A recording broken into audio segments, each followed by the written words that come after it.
الحمد للہ رب العالمین والصلاة والسلام علی خاتم النبیین اما بعد فاعوذ باللہ من الشیطان الرجیم بسم اللہ الرحمن الرحیم قل یا اہل الكتاب لم تصدون عن سبیل اللہ من آمن تبغونها عوجا وانتم شہداء وَمَا اللَّهُ بِغَافِلٍ عَمَّا تَعْمَلُونَ۔ ترجمہ: تم فرماؤ اے اہل کتاب، تم ایمان لانے والوں کو اللہ کے راستے سے کیوں روکتے ہو؟ تم اس میں بھی ٹیڑھا پن چاہتے ہو، حالانکہ تم خود اس پر گواہ ہو اور اللہ تمہارے اعمال سے بے خبر نہیں۔ قل یا اہل الکتاب، تم فرماؤ اے اہل کتاب۔ اس آیت میں بھی اہل کتاب ہی سے خطاب ہے کہ اے اہل کتاب، ان کے دلوں میں ابھی ایمان مضبوط نہیں ہوا۔ انہیں تاجدار رسالت صلی اللہ تعالی علیہ وسلم کی شان میں توریت کی آیتیں چھپا کر اور یہ کہہ کر کیوں بہکاتے ہو کہ یہ وہ نبی نہیں جن کی خبر توریت و انجیل میں ہے؟ یہ کہہ کر تم انہیں اللہ عز و جل کے راستے سے کیوں روکتے ہو، حالانکہ تم خود اس بات کے گواہ ہو کہ سید دو عالم علیہ الصلوۃ والسلام کی شان توریت میں لکھی ہوئی ہے، اور اللہ عز و جل کی بارگاہ میں جو دین مقبول ہے وہ صرف دین اسلام ہی ہے۔ یا ایھا الذین آمنوا ان تطیعوا فریقا من الذین اوتوا الکتاب یردوکم بعد ایمانکم کافرین۔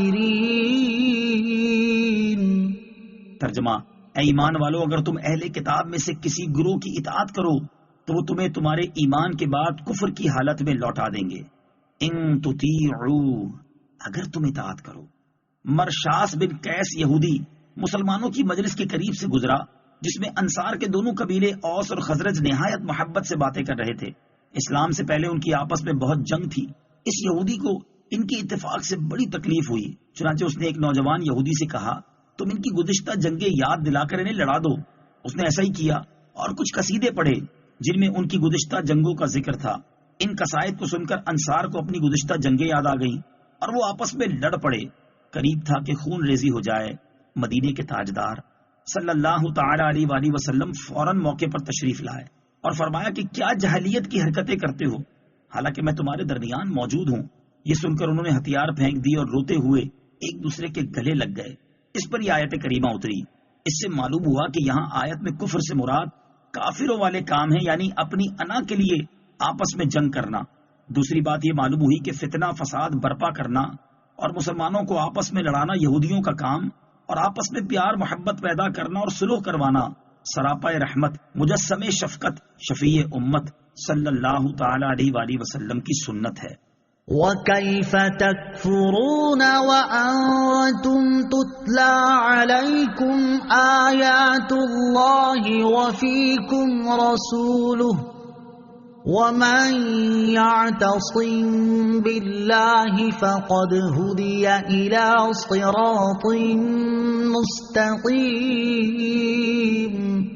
ترجمہ: اور ایمان والو، اب تم کیوں کفر کرو گے حالانکہ تمہارے سامنے اللہ کی آیتیں پڑھی جاتی ہیں اور تم میں اس کا رسول تشریف فرما ہے، اور جس نے اللہ کا سہارا مضبوطی سے تھام لیا تو اسے یقیناً سیدھا راستہ دکھا دیا گیا۔ وَكَيْفَ تَكْفُرُونَ، اور تم کیوں کفر کرو گے؟ یہاں ابتداءً صحابہ کرام رضی اللہ تعالیٰ عنہم سے خطاب ہے کہ اے جماعت صحابہ، تم کافروں کی طرح آپس میں کیسے لڑ سکتے ہو جبکہ تم حضور رحمت للعالمین صلی اللہ تعالیٰ علیہ وسلم کے صحبت یافتہ ہو اور ان کی زبان مبارک سے قرآن مجید سنتے ہو۔ اس آیت میں عام مسلمانوں کو بھی اس اعتبار سے نصیحت ہے کہ ہمارے درمیان قرآن موجود ہے اور حضور اقدس علیہ الصلوۃ والسلام کی تعلیمات موجود ہیں، تو پھر آپس میں نفسانی لڑائی کس طرح ہو سکتی ہے؟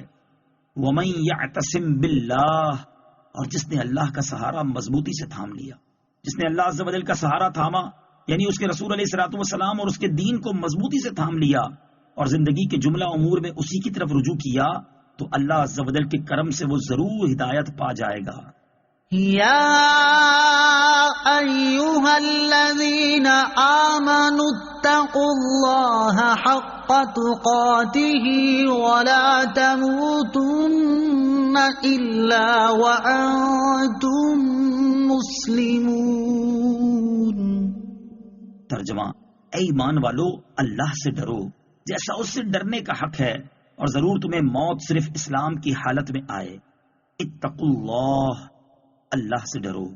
ارشاد فرمایا کہ اللہ عز و جل سے ایسا ڈرو جیسا ڈرنے کا حق ہے۔ اس سے مراد یہ ہے کہ بقدر طاقت اللہ تعالیٰ سے ڈرو۔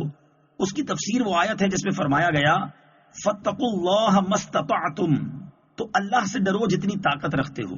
نیز آیت کے آخری حصے میں فرمایا کہ اسلام پر ہی تمہیں موت آئے۔